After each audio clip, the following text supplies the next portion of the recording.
Serge et Beat Klarsfeld ont consacré leur vie à poursuivre les criminels nazis. Lui est juif, elle non. Elle est allemande, pas juive. C'est des gens vraiment qui ont consacré toute leur vie à ça, sans moyens, seuls. Et donc c'est une leçon formidable de vie, de conviction, de volonté, d'acharnement. Quand on veut, on peut.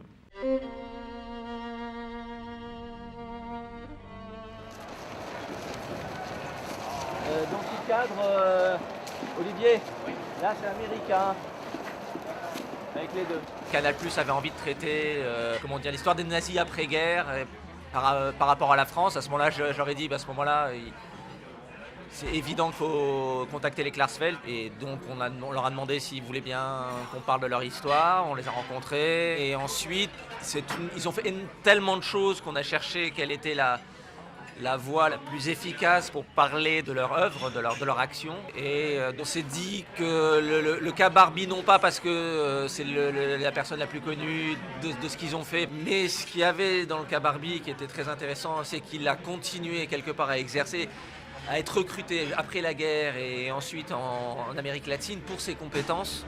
Donc il a aidé les dictatures contre les communistes guerrieros boliviennes, péruviennes, etc. Action! Les juges boliviens ne livreront jamais Barbie à la France. Qu'est-ce que vous voulez qu'on fasse de plus? De quoi vous avez peur? Hein?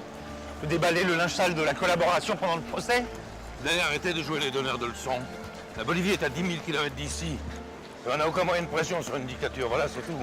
Je ne comprends pas pourquoi vous vous entêtez à vouloir juger ces salauds.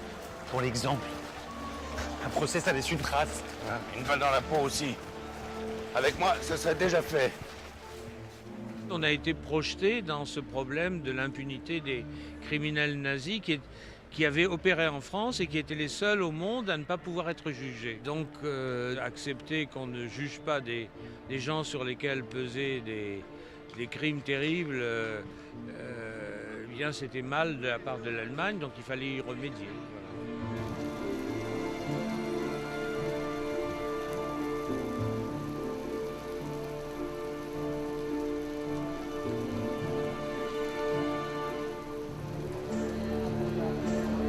Pour changer la mémoire de Vichy en France, pour obtenir le jugement des principaux criminels en Allemagne. Il fallait des décennies pour être compris. Il fallait un niveau de la conscience publique qui change et qui s'élève. Et que ça, c'était très long. Et il fallait donc garder le ressort intact pour l'action pendant très longtemps.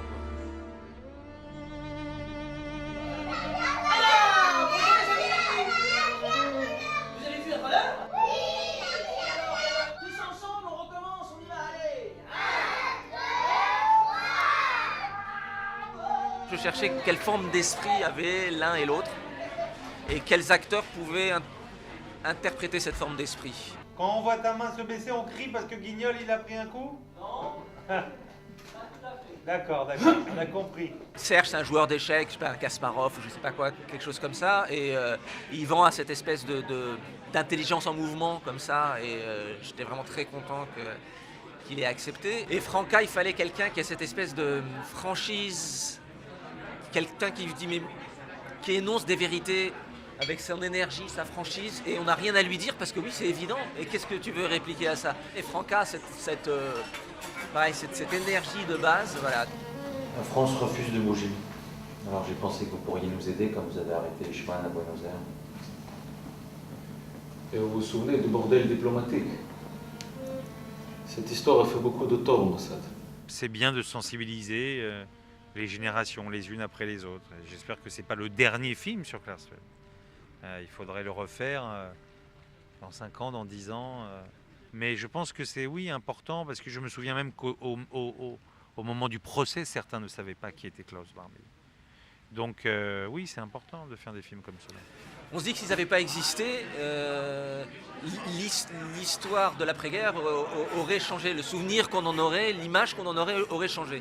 Et c'est deux personnes qui auraient pu être n'importe qui. Et c'est cette sensation que n'importe quel citoyen, à une époque où on a l'impression que tout nous échappe et qu'on peut être que victime du système, que de citoyens, par leur intelligence et leur persévérance, peuvent changer le monde. Voilà. C'est cette chose-là qui m'a le plus frappé à leur contact et que j'avais envie de rendre. Voilà.